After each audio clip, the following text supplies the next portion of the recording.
حضرت موسیٰ علیہ السلام کے زمانے میں ایک شرابی تھا، زانی تھا، جس نے 100 مرتبہ زنا کیا تھا۔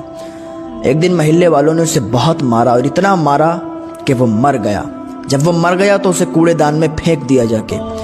حضرت موسیٰ علیہ السلام کا زمانہ تھا، اللہ کا حکم ہوا، اے موسیٰ جاؤ، میرا فلاں بندہ فلاں جگہ پہ پڑا ہوا ہے، اسے محلے والوں نے اتنا مارا کہ وہ مر گیا اور کوڑے میں پھینک دیا ہے، تو تم جاؤ اسے اٹھا کے لاؤ، اسے نہلاؤ، اسے غسل دو اور اس کو قبر میں دفن کر دو، وہ میرا بندہ ہے، نیک بندہ ہے۔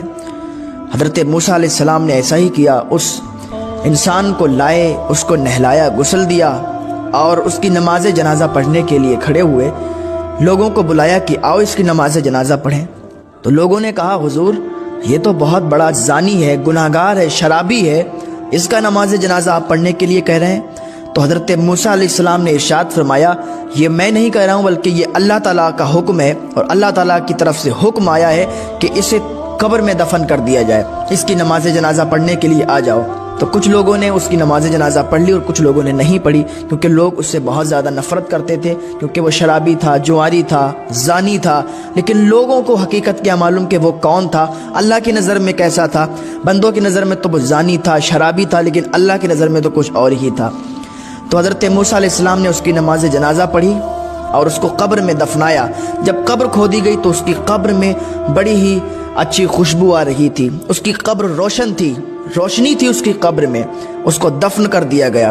پھر حضرت موسیٰ علیہ السلام کوہ طور پر گئے اور اللہ سے، کیونکہ حضرت موسیٰ علیہ السلام کی کوہ طور پر اللہ سے باتیں ہوا کرتی تھی، حضرت موسیٰ علیہ السلام کوہ طور پر گئے اور اللہ سے عرض کی، یا اللہ، اے میرے رب، وہ دنیا کی نظر میں تو شرابی تھا، دنیا کی نظر میں تو وہ زانی تھا، تو نے حکم دیا کہ اسے دفن کر دیا جائے۔ اللہ رب العزت نے ارشاد فرمایا، اے موسیٰ جانتے ہو وہ حقیقتاً گناہگار تھا، اس نے 100 زنا کیے تھے، شرابی تھا، جواری تھا، لیکن ایک دن ایسا ہوا کہ اس کے دروازے پر ایک خاتون آئی تھی۔ اس خاتون نے دروازہ کھٹکھٹایا، خاتون اندر آئی، آنے کے بعد اس خاتون نے کہا کہ اے شخص، میں تجھے نہیں جانتی کہ تو کون ہے، لیکن میں تیرے پاس اپنی فریاد لے کے آئی ہوں، میں بہت غریب ہوں، میرے بچوں نے 3 دن سے کھانا نہیں کھایا، میرے بچے بھوکے ہیں۔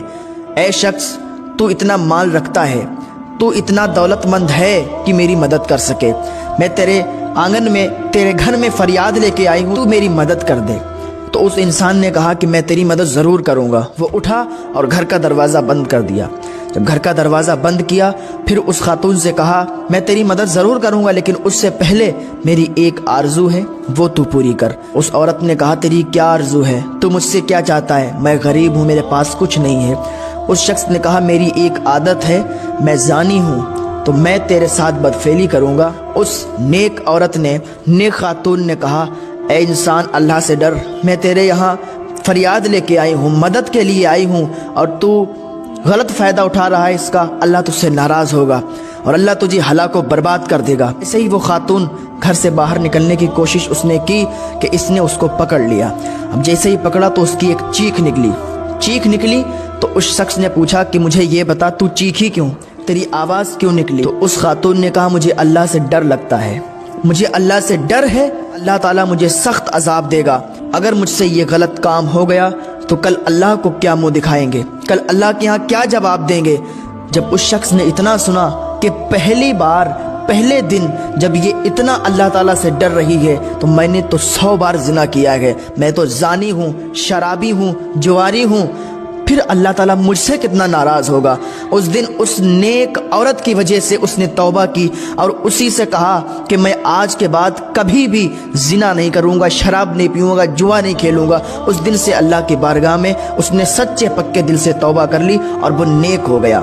لوگوں نے اسے مارا، پیٹا، اسے کوڑے میں ڈال دیا، لیکن اس کی یہ ادا مجھے اتنی پسند آئی کہ میں نے اسے بخش دیا ہے اور وہ میرا نیک بندہ ہے۔ اور اللہ نے اسے معاف کیوں کیا؟ کیونکہ اس نے ایک مجبور، بے سہارا خاتون کی، بے سہارا عورت کی مدد کی اور توبہ بھی کر لی۔ اس مدد اور توبہ کے صدقے سے اللہ تعالیٰ نے اسے معاف فرما دیا۔ تو نوجوانوں، اللہ کی بارگاہ میں توبہ کرو۔ لوگ بوڑھے ہو جاتے ہیں، پھر اللہ کی طرف آتے ہیں، توبہ کرتے ہیں، استغفار کرتے ہیں، نمازیں پڑھتے ہیں، لیکن